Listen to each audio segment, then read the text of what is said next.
Several New York leaders and other prominent officials campaigned for Governor Kathy Hochul's re-election campaign on Thursday. Among those in attendance included Attorney General Tish James, Senator Chuck Schumer, former Secretary of State Hillary Clinton, and Vice President Kamala Harris. The event, held at Barnard College, aimed to specifically get women out to the polls. Hochul touted her action on gun control and reproductive rights.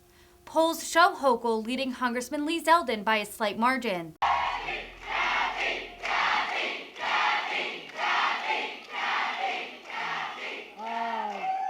Thank you. I am so on fire. I have been waiting for this opportunity to come here and to count down the days until we make history once again. And I'm so proud to have been introduced by someone who made history in her lifetime herself.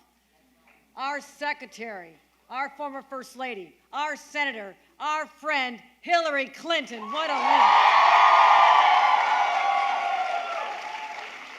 She has been a source of inspiration for me for decades, because I've learned from her when the going gets tough, the tough get going. And there's nobody tougher than our very own Hillary Clinton. I thank her for being here to remind us of the power of the vote. I also want to thank the speakers who came before. Thanks to this college for welcoming us, Barnard College, and to all the students, There we go. You heard from our extraordinary Attorney General. She is a fighter. You do not want to get in the way of Letitia James. She is a fighter. You heard from our Majority Leader, Chuck Schumer, who's been delivering for us, bringing back the money from Washington right here in New York State so we can spend it to lift up all of our citizens. Let's give a round of applause. You also heard from my friends in Congress. You heard from Nydia Velázquez, a true leader who's a real fighter. I've worked with her for many, many years. And someone, you may not know this, but Carolyn Maloney, when I was running for Congress a decade ago, when no one thought I could possibly win in the most Republican district in the state of New York, they said, no way, no how, won't happen, and a lot of people walked away from me. Carolyn Maloney used to call me every single day and leave a voicemail. If I didn't answer, she said, Kathy, you're a winner, and then she'd hang up. Kathy, you're a winner, then she'd hang up. Kathy, you're a winner. And then when I went to Congress, because no one thought I'd win, I didn't even have a place to stay. I literally shared the bedroom next to her. We shared a bathroom for 6 weeks because she's that close to me. And I want to thank her for her extraordinary leadership in our House of Carolyn Maloney.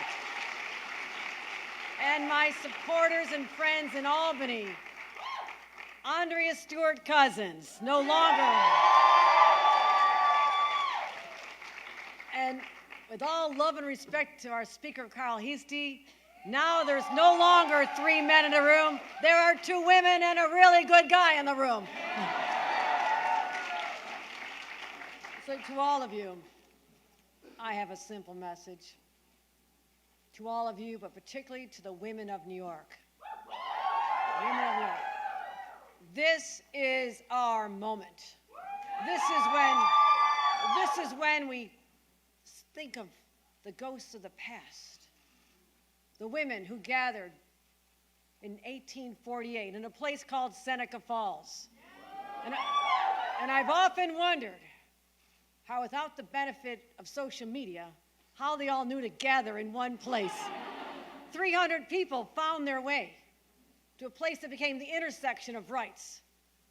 Native American rights, abolitionists, women's rights. It all came together in this small community in upstate New York. And if you've not been there, you need to go there. You need to go there.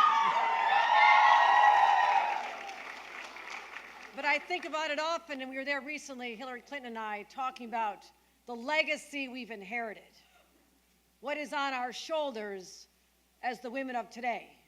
Because those women back then were so brave and so audacious.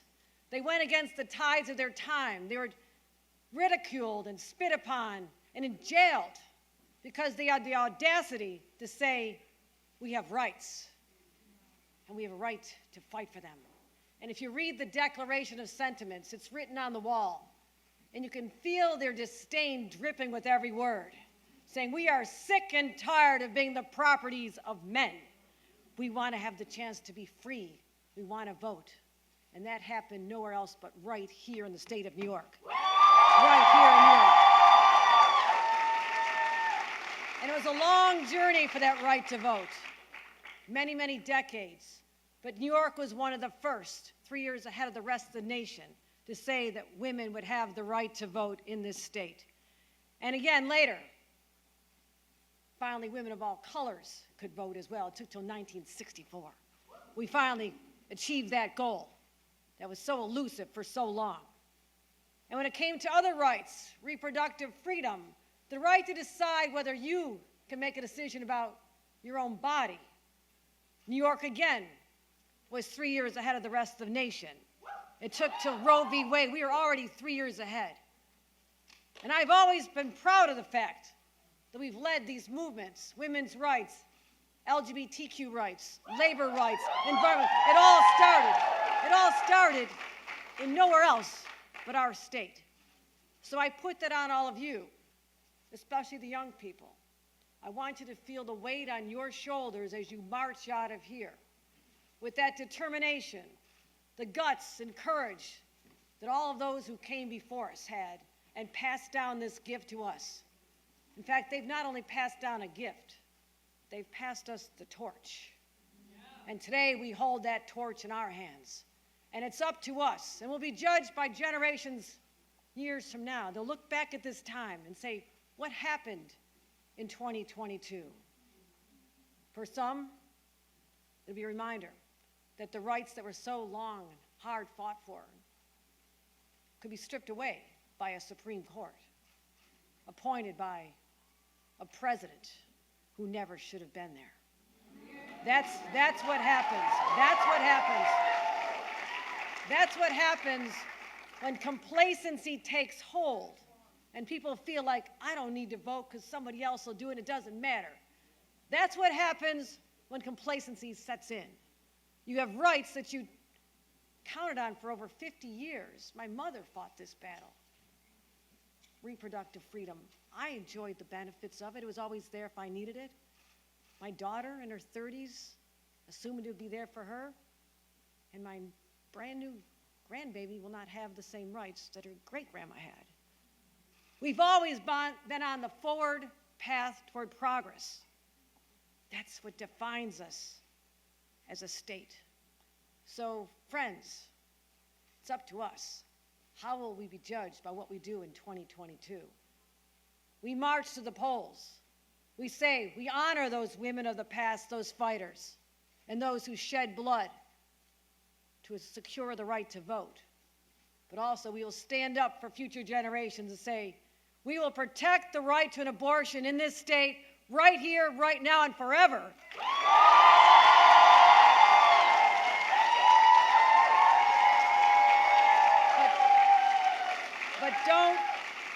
But don't take it for granted, because I've heard my opponents say, oh, don't worry. The day after the Dobbs decision, nothing changed in the state of New York, so don't worry. You know why nothing changed in the state of New York? Because I'm the governor. That's why nothing changed. That's why nothing changed. I'm the governor.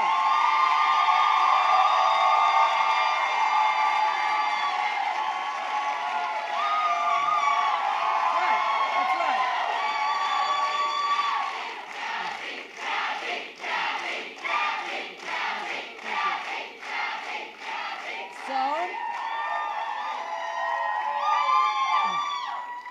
So you want to protect that right. You want to continue having gun safety laws on the books and don't agree that every teacher should be armed and we should have people with guns on the subways. You believe that we should have common sense laws to protect our citizens from being killed in our streets. If you believe that, if you believe that we should continue investing in our people, investing in education, your education, making sure that you have this shot at the New York dream that we cherish, then you need to make sure that I'm still the governor on Wednesday.